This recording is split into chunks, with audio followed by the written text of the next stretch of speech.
Welcome back to show. अब बात करते हैं मुल्क की सियासत की, तो जहाँ पे प्राइम मिनिस्टर के बहुत सारे बयानात हमें देखने को मिलते हैं, जिसमें 200 यूनिट बिजली फ्री मिलेगी, 3 माह की रियायत मिलेगी, और वज़ीर आज़म हमें वही सबक पढ़ाते हुए नजर आते हैं कि IMF के 3 साला प्रोग्राम करने जा रहे हैं और घरेलू सार्फिन को 200 यूनिट तक 3 माह के लिए रियायत मिलेगी। लेकिन हम इस सेगमेंट में डिस्कस करेंगे थोड़ा सा अदालती मामलात को, जो अदालत में मामलात चल रहे हैं। सबसे पहले जो सुप्रीम कोर्ट में मखसूस नशिस्तों का केस चल रहा है, उसके हवाले से बात होगी। फिर हम और भी केसेस के हवाले से बात करेंगे। लेकिन अगर सिर्फ प्राइम मिनिस्टर की बात की जाए तो उसमें 50 अरब रुपए से 92% जो सार्फिन है उनको रिलीफ दिया गया। और अगर सदर मुमलिकत की बात की जाए निमरा, तो उन्होंने भी बहुत सारी बातें की। उन्होंने कहा कि ज़राअत हमारा मुस्तकबिल है, लेकिन हमारे कुछ दोस्त इस मुस्तकबिल को समझ नहीं पा रहे। ये जरदारी साहब आज थोड़ा सा दोस्तों के हवाले से भी हमें परेशान नजर आ रहे हैं, और वो कह रहे हैं कि छोटे काश्तकारों पे टैक्स बिल्कुल ना लगाएं,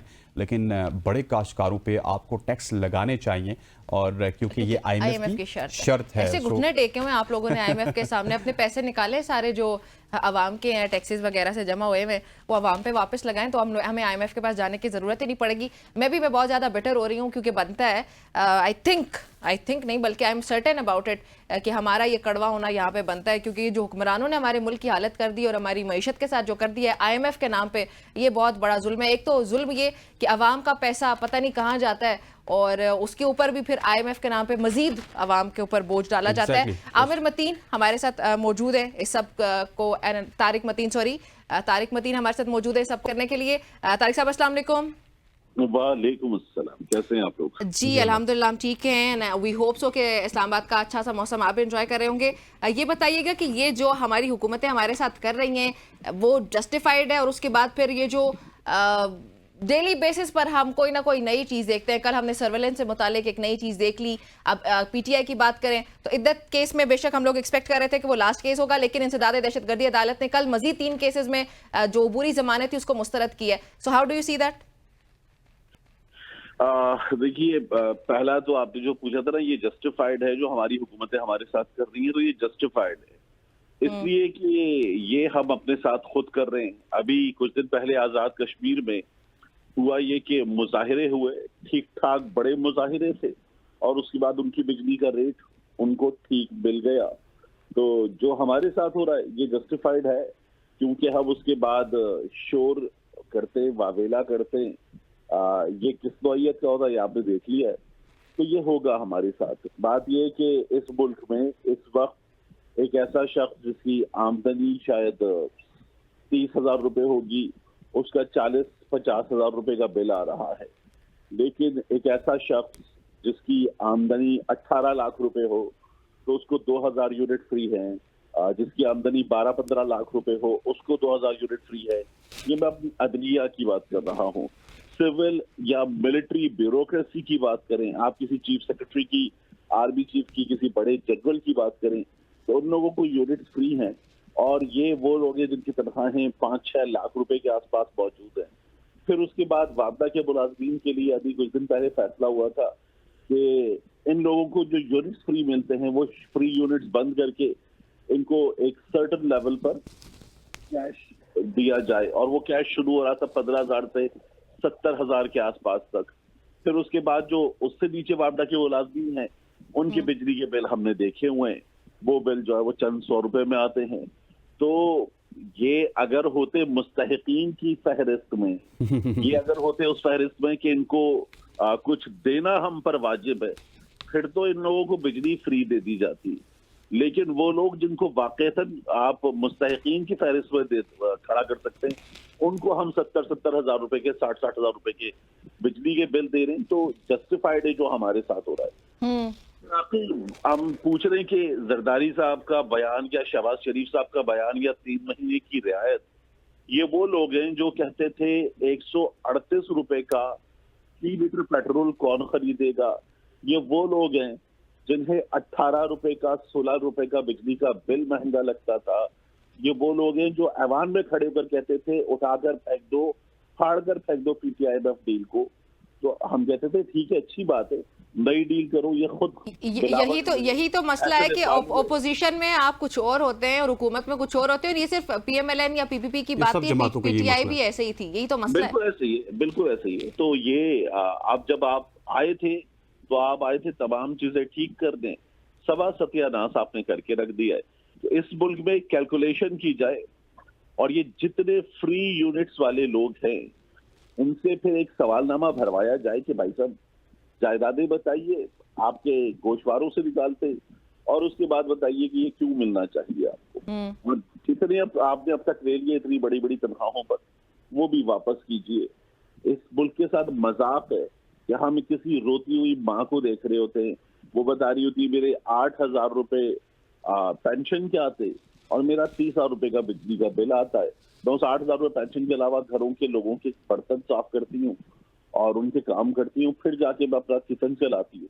अब मेरा 30,000 रुपए बिजली का बिल आ रहा है। तो इस मुल्क में एक मजाक बनाया हुआ है और हमेशा से बनाया हुआ उन्होंने। तो कहीं किसी जगह आकर वो जो था ना श्रीलंका बनने से बचा लिया। मुझे लगता है कि ये कोशिश कर रहे होते हैं हर बार कि अच्छा अब भी नहीं बना श्रीलंका, ये लोग अब भी वो लोग हैं जो कह Very रहे हैं कि unfortunate. लेकर जाओ और पुल के ऊपर 2 बंदे खड़े करो, छित्तर मारने वाले 2 बंदे खड़े करो, वरना अभी हमें देर हो रही है, छित्तर एक बंदा मार रहा है। तो अवाम भी वो अवाम है।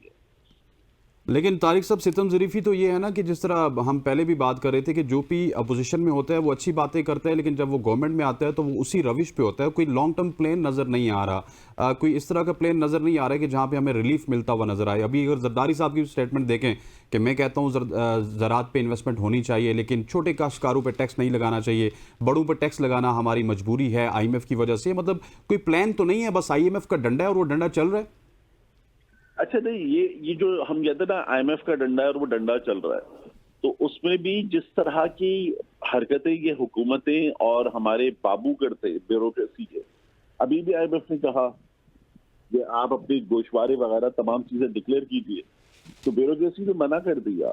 हमारे यहाँ उसके बाद हुकूमतें खुद मना करती हैं, जजेस के लिए, जर्नैलों के लिए हुकूमतें मना करती है ऐवान से, ब्यूरोक्रेसी के बाबू मना कर देते हैं कि हम नहीं देंगे, हमारे मामलात में मुदाखलत। उनको तो एग्जाम्पशन दी गई है। तारिक, अभी के जो बजट की हम बात करें तो उनके लिए क्या क्या नहीं किया गया, वो तो हम बात ही ना करें, उसको तो खैर इग्नोर ही करना चाहिए अभी फिलहाल, क्योंकि बड़ा ही गुस्सा आ जाता है जब उसकी बात भी की जाती है। ये बताएं तारिक कि इद्दत में निकाह केस का, जैसे मैंने पहले भी जिक्र किया था कि उसको हम लोग एक्सपेक्ट कर रहे थे कि that is going to be the last case for Imran Khan, but unfortunately that is not the case. कल ही जो लाहौर की इंसदाद दहशतगर्दी अदालत ने इमरान खान के 3 केसेस जो हैं उसमें अबूरी जमानत को मुस्तरद किया है। तो आपको क्या लग रहा है कि मजीद इन केसेस में फिर गिरफ्तारी वगैरह डलेगी and he is going to be in the jail? देखिए, इमरान खान साहब को जेल में रखने की जो दिली ख्वाहिश है वो एहसन इकबाल साहब हो, राना सनाउल्लाह साहब हो, ये बार बार टेलीविजन पे बता चुके, और इस सिलसिले में क्या क्या किया जाएगा उसके इशारे वो दे चुके थे।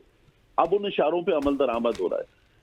यही शहबाज शरीफ साहब थे, इनको अगर पेश नहीं किया जाता था तो अदालतें सुपरिटेंडेंट को नोटिस करके बुलाती थी, और इसी इमरान खान को आप अदालतों में पेश नहीं कर रहे, और जब पेश नहीं करते तो उसकी बुनियाद पर जमानत मुस्तरद होती है, और फिर उसके बाद आप कहते हैं देखो इमरान खान की जमानत मुस्तरद हो गई। ये जमानत इमरान खान की, इमरान खान पेश नहीं होता, इमरान खान को पेश करने के लिए खुद आना होगा, वो रियासत के पास है, रियासत पेश करेगी इमरान खान को। आप वैसे भी पेश ना करें, आप वीडियो लिंक पर पेश कर दें, ये वकला ने कह दिया। अदालतों ने खुद उसको मना किया, और मना करने के बाद उसी शख्स की जमानत मुस्तरद कर दी। तो जिन बुनियादों पे अदालत कह रही है कि हम पेश नहीं कर सकते, और वही अदालत पेश ना करने पे जमानत मुस्तरद कर रही है, तो ये तो एक ऐसा खेल है जिसमें मुझे सब साथ साथ नजर आ रहे हैं।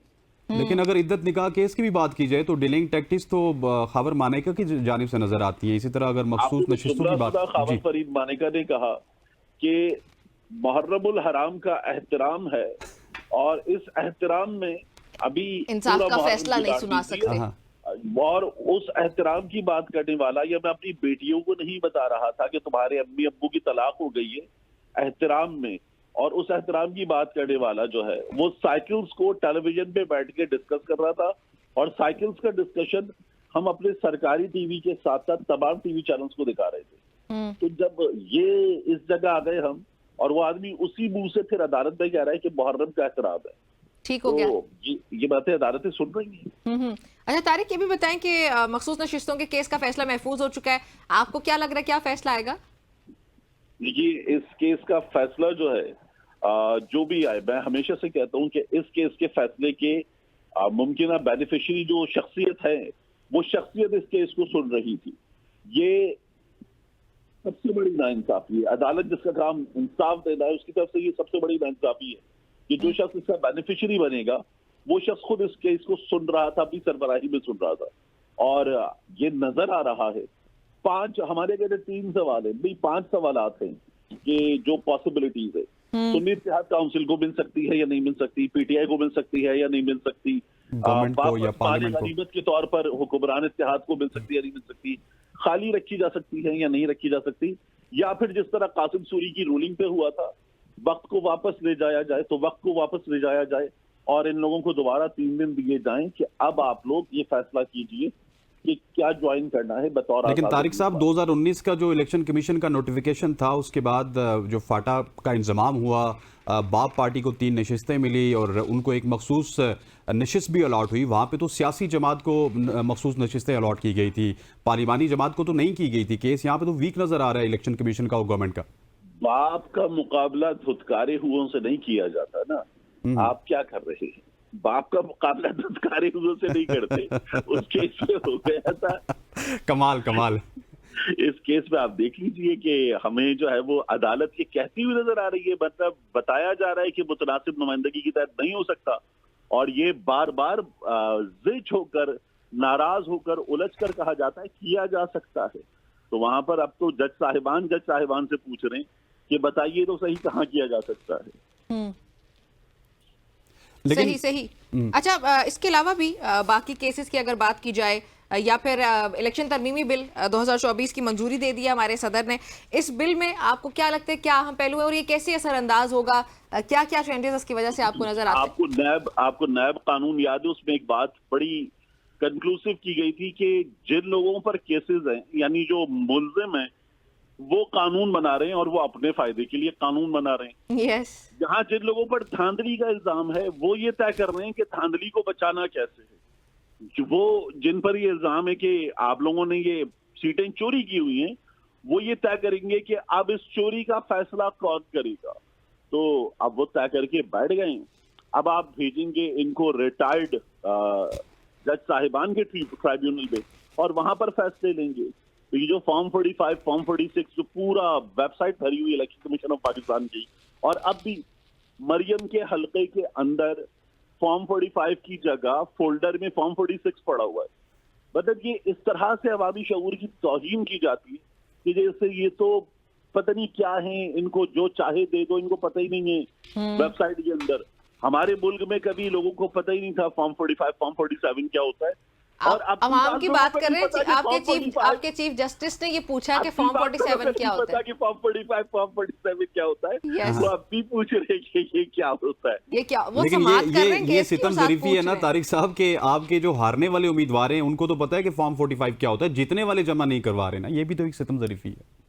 देखिए बात ये है कि जीतने वालों ने करवा दी, हारने वाले नहीं करवा। नहीं, वो जीतने वालों की जो ना जीतने वालों को जुर्माना हुआ है। हाँ, गए ठीक फॉर्म 47 को उनकी बात है। जी जी। अच्छा, वो असल वाले की बात कर रहे हैं। जी बिल्कुल। तो वो ऐसे बात ये कि जब आपको पीछे से थपकी मिल रही हो ना कि हम आपके साथ हैं, तो उस थपकी की बुनियाद पर ये हो जाता है कि ठीक है, नहीं जमा करवा रहा, देख लेंगे। अभी फॉर्म 45 बदला था, अब ये भी बदलेगा, ये जो ट्राइब्यूनल है ये भी बदलेगा।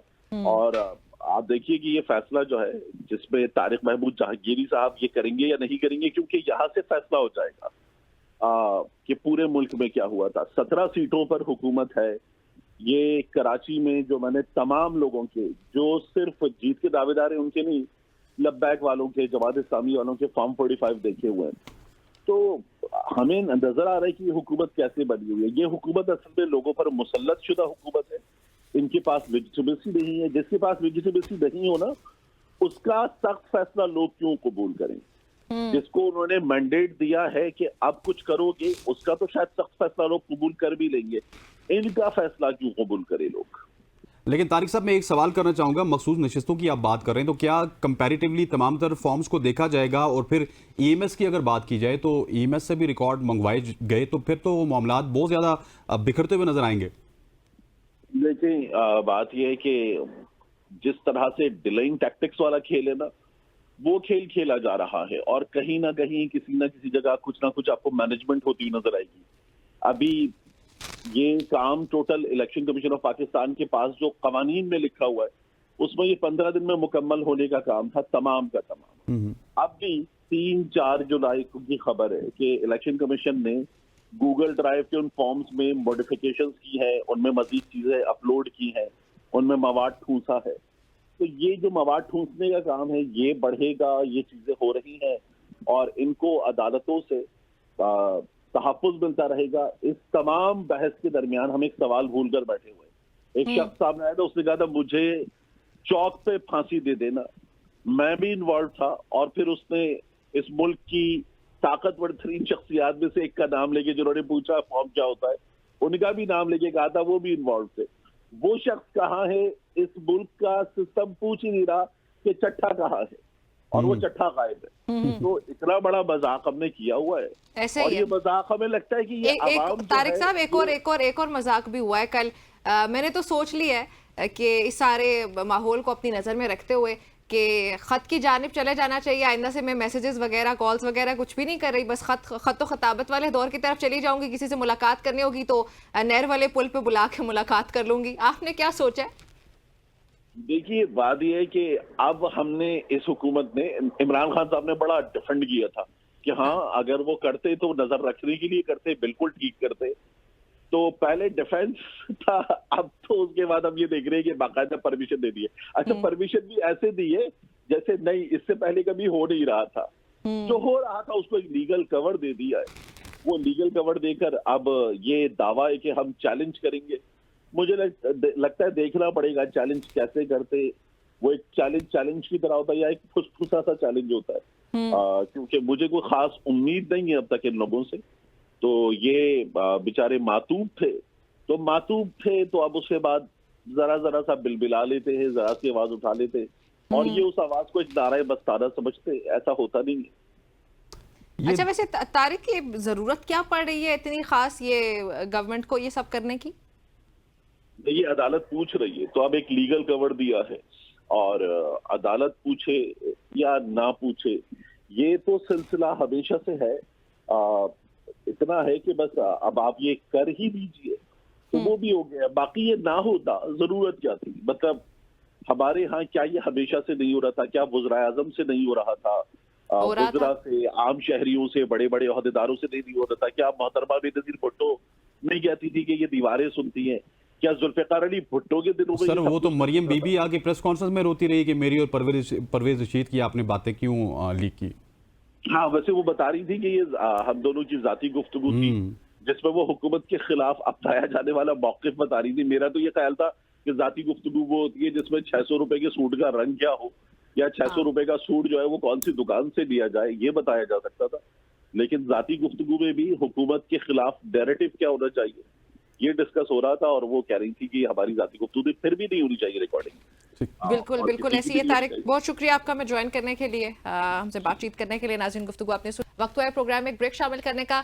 ब्रेक के बाद जारी रहेगी सुबह की सोच, इसलिए आपने देखते रहना सुबह की सोच।